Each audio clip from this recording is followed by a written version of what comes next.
I'd love to take some questions. I just, I have a quick comment about one of the techniques that I've found to be amazingly effective, um, which is revisualizing a difficult event with a new outcome. Since the mind doesn't know the difference between something you visualize and something that actually happened, you can actually rewrite events in your past that you'd like to neutralize. So I've had a few of those, and using that process is wonderful. Basically, you just imagine a large movie screen in front of you, 6 feet in front of you, and you play first the event the way it happened and the feelings that you had then. And then you erase that movie screen and you start over with the beginning of that event with your new outcome, again, visualizing details and the way you're actually feeling now with the positive outcome. And it's just amazing what that does. thanks, Hoda. And I actually think so. For me, cognitive balance was not just by chance. It was something that I consciously chose to do more than 20 years ago. I had when I was about in my early 20s, straight out of college. I was really interested in psychology, but unfortunately, in the city I was in, there were no co-ed colleges that offered psychology. It was just the prejudice thought that only women, it was a profession for women. So no college offered it, and I couldn't take it up. But I did want to get into learning as well. And one of the things I realized that to be able to perform well in the learning realm, I would need to achieve what I thought at that time was cognitive balance.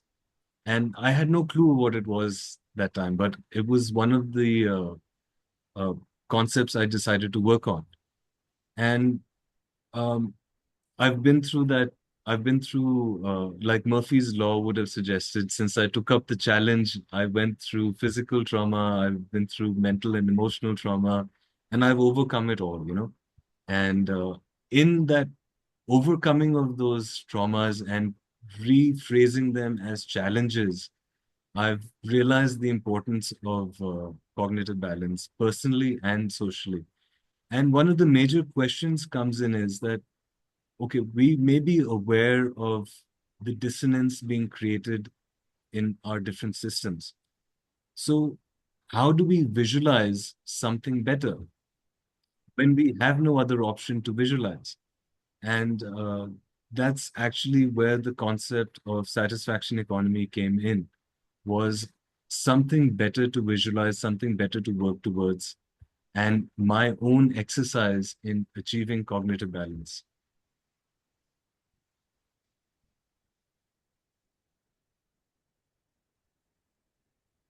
Yes, Derry. Thank you for your presentation, Karanbir, and I've enjoyed your contributions to a number of workshops where we've both been in the same place at the same time. But can I throw a negative one at you, or at least it needn't necessarily be negative, but very interested in your reaction. I think it was Joyce earlier in the chat mentioned self-determination theory, which you haven't. So perhaps you could comment on its place in your system. And what would you have to say to the suggestion that cognitive balance can be used to sell a pernicious mainstream, could be used for that?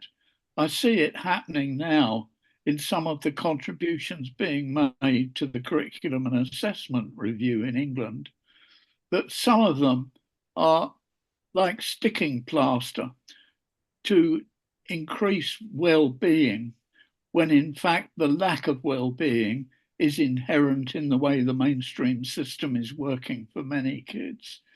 So would you see cognitive dissonance being capable of being used to sell the mainstream as a sticking plaster, Def where obviously it should be evidence that a more self-directed approach is more beneficial for well-being.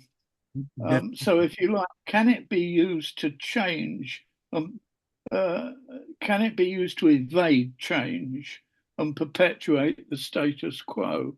Do you that see your case for cognitive dissonance, no, you're cognitive absolutely balance? right, Derek. Do In you see fact, your case as being sort of corruption proof? And if it isn't, how can we make it so? so that's where the self-determination theory actually comes in. I didn't go through all the theories. I did have it listed down. And as part of the principles of satisfaction economy, they fit in the self-determination theory, the relevance, competence, and autonomy fit in with the principles of satisfaction economy as well. When it comes to the dissonance being created by the system and being used as a tool to manipulate, yes, that just like money is being used as a tool to control and manipulate, so is dissonance. And the sooner we realize it, the sooner we learn to manage it at an individual level, the less it can be used against us. I hope that answers your question, Derek. Yeah, I see that Richard's made more or less the same point. And also Don Burgess, mindful. and the concern I have is that the authorities that are so much the disciples of this conventional school system, they just try to force fit everything into their perspective of what school should be. And so they'll take something like mindfulness and as Don said, apply it improperly in a lot of cases. I believe that mindfulness, what you're presenting here, Karanbir, is important. It would be great. I mentioned inner development goals up above, wondering what your thoughts are on that, with the idea of maybe what you're presenting here goes beyond what they present. I don't know the two well enough to say. That's why I was wondering what you thought on it. But So there is a it's lot. just you can't make a curriculum or a course out of this stuff. You have to present it in a way that people actually have the opportunity to live it and not just patch it into the day like, okay, bell rang, now it's our time for 15 minutes of mindfulness. That's nonsense, basically. No, you're absolutely right, because this stems from that self-directed approach. This is a very individual skill, and it needs to be brought out as something we can learn individually and pass on to our kids as well, not just. So it's not a skill that can be taught, it's more of a skill that needs to be learned. And that's where the self-direction comes in as well into play. So if we maintain it as a skill to be learned rather than taught, I think that should kind of uh, regulate its integration into schools. Julie, you've got your hand raised. Go ahead.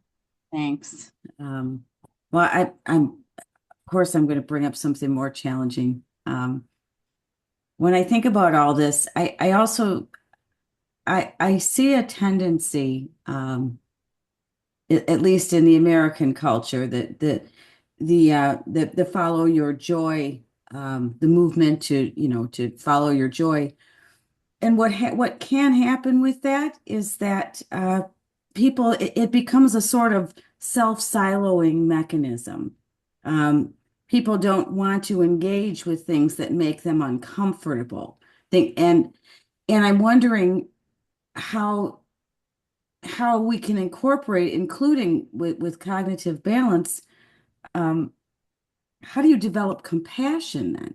If you're not if you're not having to deal with the pain that's around you, these young learners, if their solution is to escape, that's not going to help them or anyone else. So finding a way to have that balance, even in the classroom, to make room for discussing painful things, and developing that kind of compassion. I guess that's what came to mind for me. No, yeah, up until now, the way to deal with the discomfort has been to avoid it. And that is unhealthy, which is why cognitive balance is so important now, is not to avoid the discomfort, but to deal with it in sustainable and holistic, healthy ways. So, yes, dissonance is something that we shouldn't shy away from. It is something that we can learn from and strengthen our own resilience, our own response to the environment and to others. So dissonance is positive, but it can be used negatively against us unless we manage it well.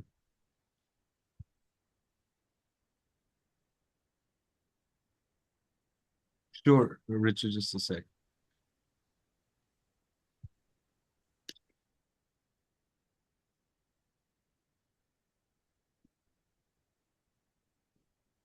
There you go, Richard. Is that better?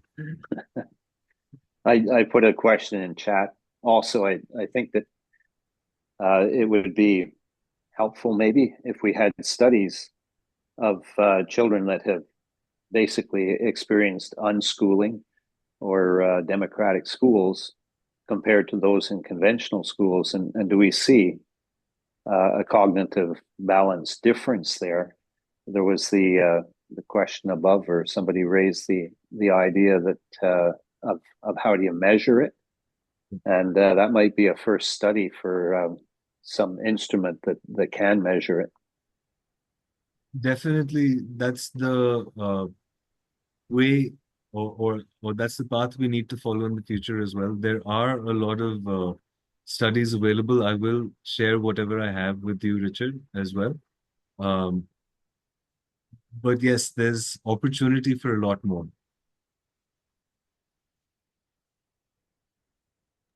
Yes, Don, they do. And even within cognitive balance, there are ways to measure it as well. Oh, Rebecca Hi. has her hand up. go ahead. Yeah, thank you. Hi. Yeah, all this conversation, I absolutely love it. I have two 4, 6, and 8 year olds. I bought an emotions wheel. We talk about big emotions, and I want to sit in grief. We talk about grief and loss and losing and not being a winner all the time. I think it's so paramount and so important for individual change that leads to societal change.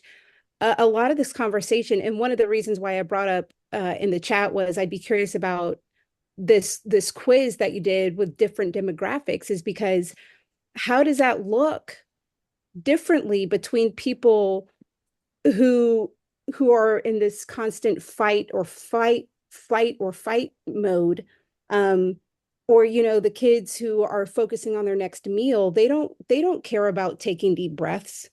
So I think about that, especially as a Black woman here in America, and I feel like I'm in this constant state of just stress, maybe, kind of, if that's the word. And so some of the questions in your quiz, I'm like, well, which part of me, so is it the mom part of me, or the woman part of me, or the professional part of me? So all of this together. But I absolutely love your cognitive balance, and I think it's so crucial and so important. So I'm doing what I can with my little ones. But I do wonder how, with the Maslow's hierarchy of needs, I feel like this is like the top self-actualization part, when so much of our society, at least, needs to focus on like the very bottom of like physiological and safety. Yeah. So that's just kind of what I wanted to add. Thank you. Thanks for that, Rebecca. Yeah, it's actually really sad that there is so much of dissonance. It is when you measure it, you do have to take into account the particular circumstances of the individual who you're measuring for. And it's not just, it's like a mix of circumstance and desire. When faced with reflection on right.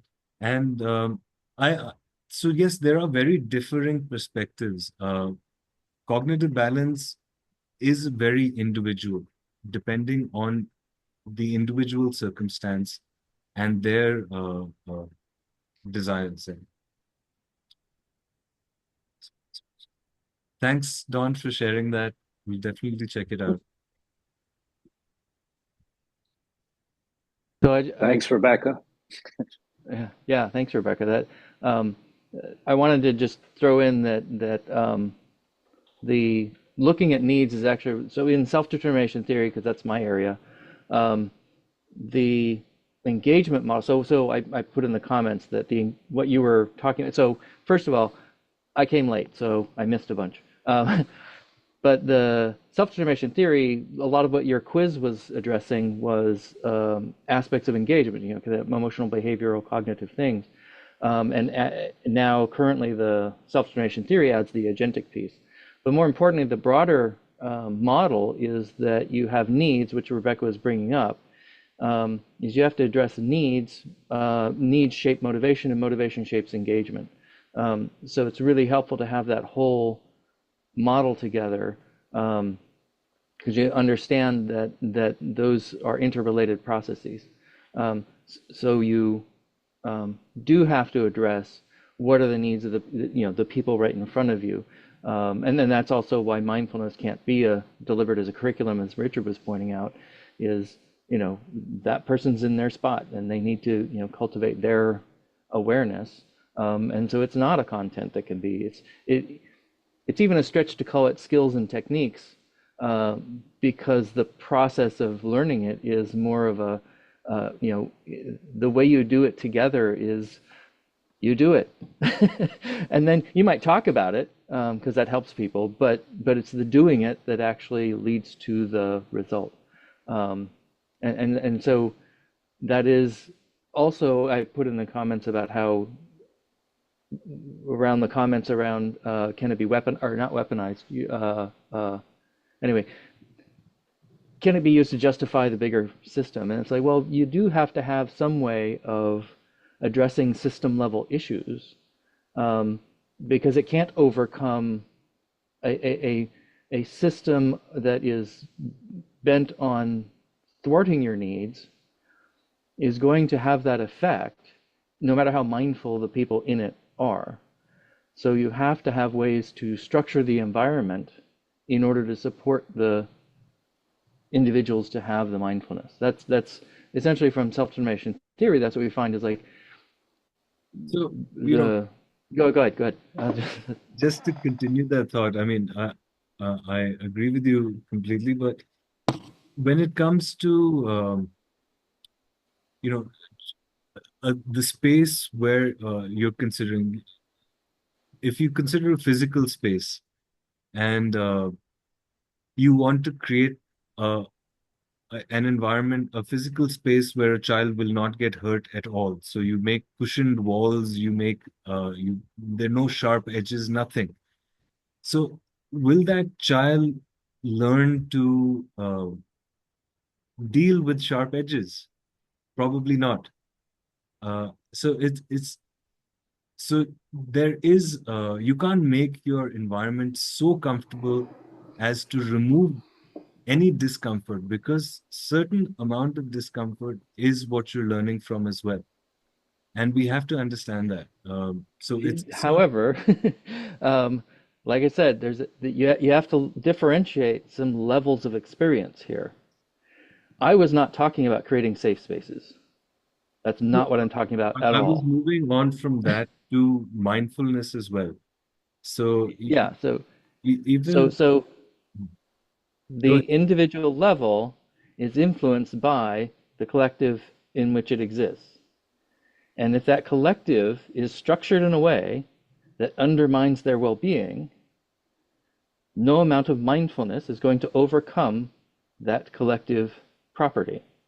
So that's the tragedy of the commons that you brought out now, Don. Correct? Yes. Yes. So I wouldn't call it that, but yes, that's you're pointing in the right direction. right.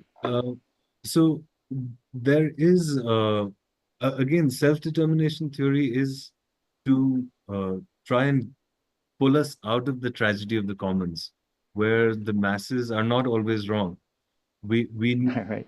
We do need to reach that tipping point where the masses are right. And cognitive balance is kind of like a stepping stone towards reaching that tipping point. Yes. And so the focus of mindfulness is not just inner. It is understanding how you are in the world. Yes. And Yes. so it's not just improve the inner and suddenly all things are good. That's not what it's about. It's about you have to be able to figure out how you are active and engaged in the world. You have to figure out what are my opportunities. And so all I'm pointing out is it's not that just that inner thing. It's also you have to be realistic about what opportunities you have to change that structure. If it's not serving your needs, if you're, you got to feed the kids, you got to shelter them, you got to protect them from the elements. But then you also have to, how do we shift the system to better support the autonomy and the competence and those things? So it has to be, and that's also why Maslow is a very poor model, is because it says you have to do these things before you do those things. That's not true. That is false. You have to do them all at the same time. You have to have autonomy and food. It is not autonomy, not food, and then you'll get autonomy. No, that is one of the ways that, especially in the U.S., I don't probably other places, the mainstream will say, says, well, Maslow before Bloom, and it's like, no, you need the whole thing. You need the autonomy and the competence in the same way that you need air. You don't deny kids air so that you can do other things. That is deadly. So the same thing is true psychologically, is you have to meet those needs for autonomy, competence, and relatedness in real time. And that's where it gets challenging.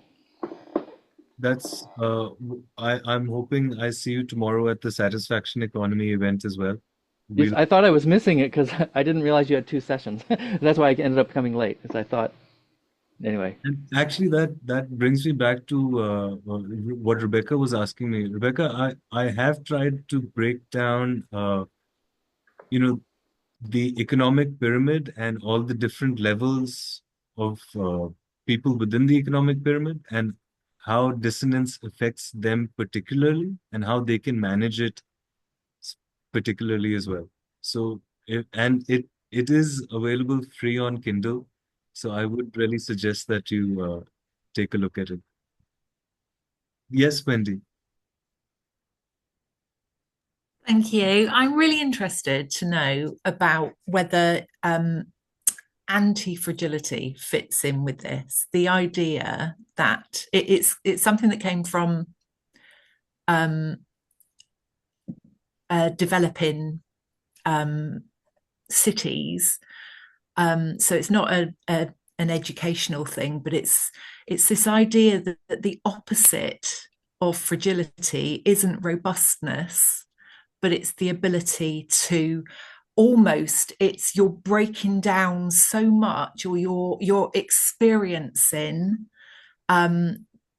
dissonance and disequilibrium to the point that it makes you more agile and more able to adapt and to cope with issues that you then face. So I guess the ultimate is that it makes you more able to get cognitive balance, but it's through going, through facing challenges rather than through not facing challenges. Alice through the rabbit hole, yes. And yeah, I didn't put a question to that, did I? That's why Mine's gone quiet. Is this No, something that I was would saying add to what it's underpinned by, or? Alice through the rabbit hole. That yes, you do have to take the plunge. As your awareness increases, so will your dissonance. As you open yourself up to understanding what is causing things to be the way they are, your dissonance is going to increase tremendously initially. And your coping mechanisms also have to then match with them. Yes. Go ahead, Wendy. Sorry, there's another hand also raised. Richard, you've had your hand raised as well, or? If I could just cut in, Karanbir, Of course.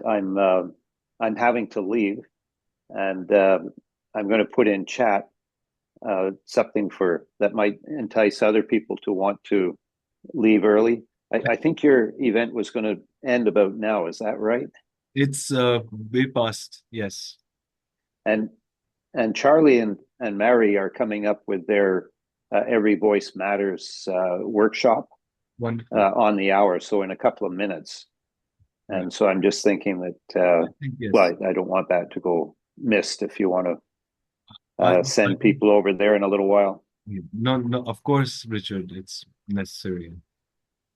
I'm just going to So share a I'll few bow links out now, and as thanks well. for this. We'll be in touch. Thank you, Richard.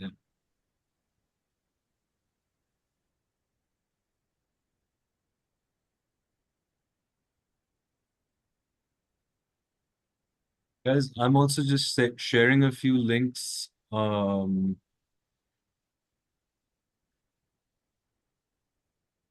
Just a second.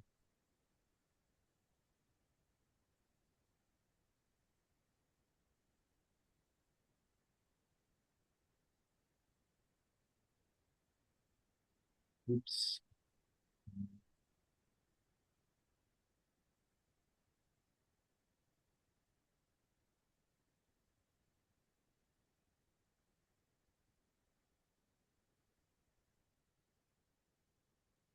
Karanbir, are you running another session tomorrow? Because I also will have to leave. I'd like to go to Charlie and I'm Marianne's just workshop sharing a on few last minute links for everyone, and then I will send the chat and the recording to all the participants as well later in the week. But have you got another session I tomorrow have where we can another session continue? tomorrow on satisfaction economy, the principles of satisfaction economy, and What time? same time What tomorrow. time? Same time tomorrow.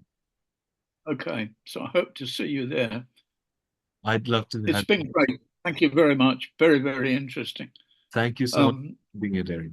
And I wonder if we can go into the direction a bit of sort of evolutionary biology of the human species and how humans compare with some other species, because I've got involved with a local rewilding project, which Wonderful. has really made me think about kids, where you take a species that's been reared in captivity for several generations, like Tamworth pigs or storks, and you release them into the environment.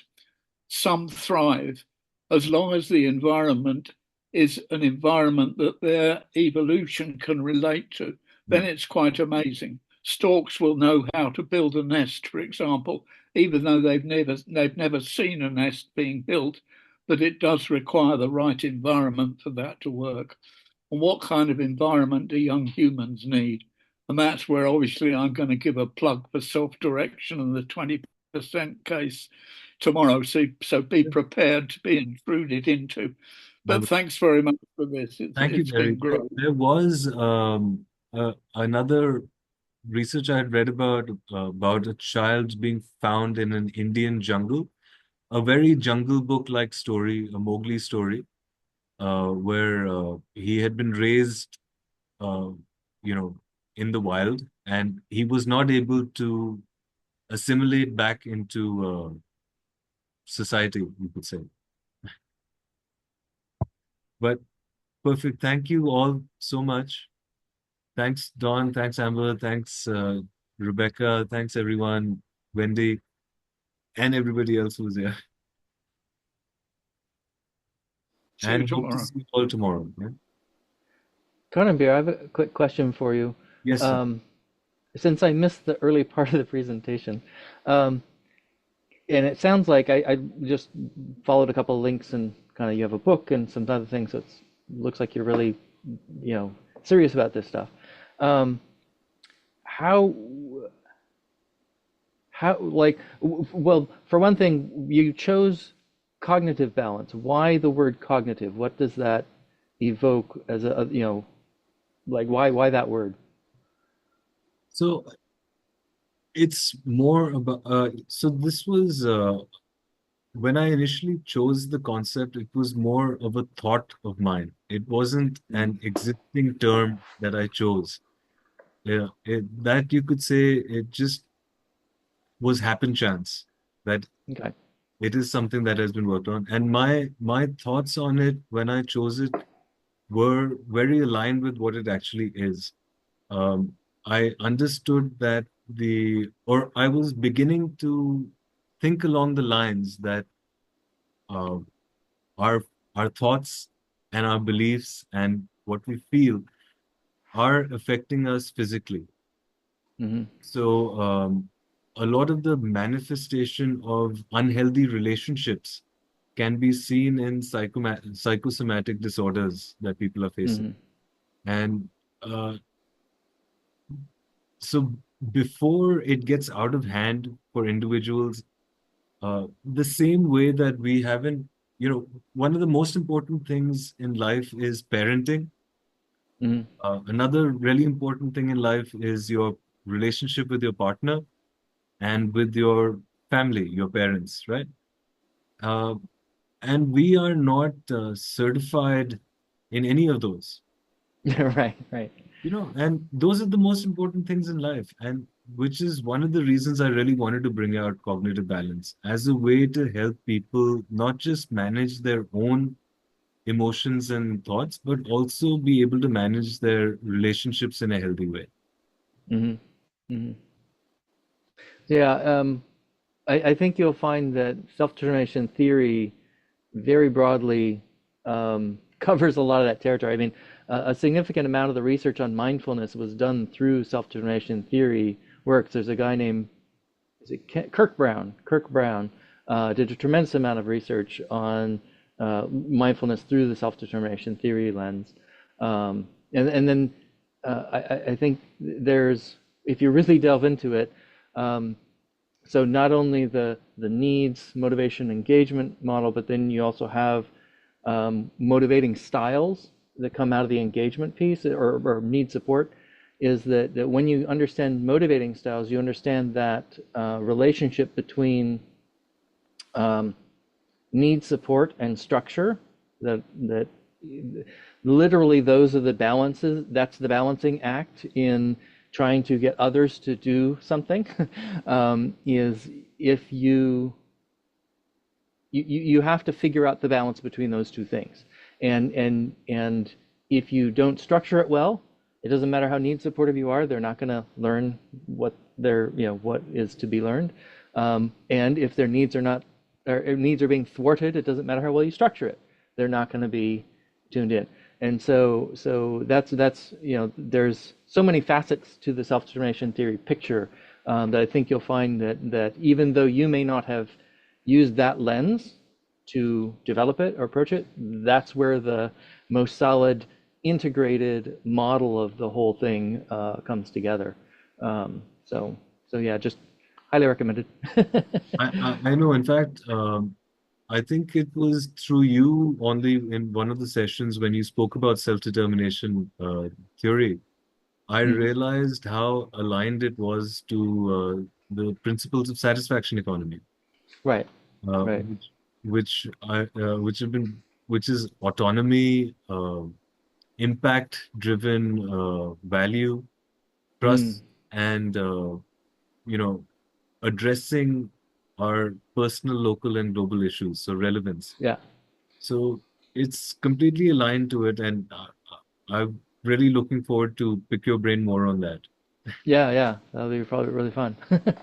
Um, let's see. Let me give you my email in the chat. because I think it would be good to I'm gonna be putting together my third season of my vodcast, and so doing an interview with you would, I think, be really fun if you're up for it. So I'd love that. That'd be an awesome opportunity, Don. See, because uh, I've been trying to get the concept of satisfaction economy out for about 10 years now. I've, mm-hmm.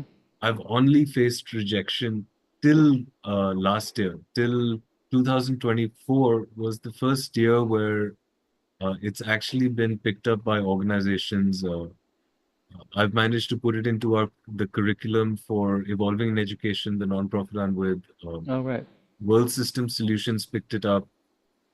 School of Humanity asked me to do a masterclass on it and Nice. an internship.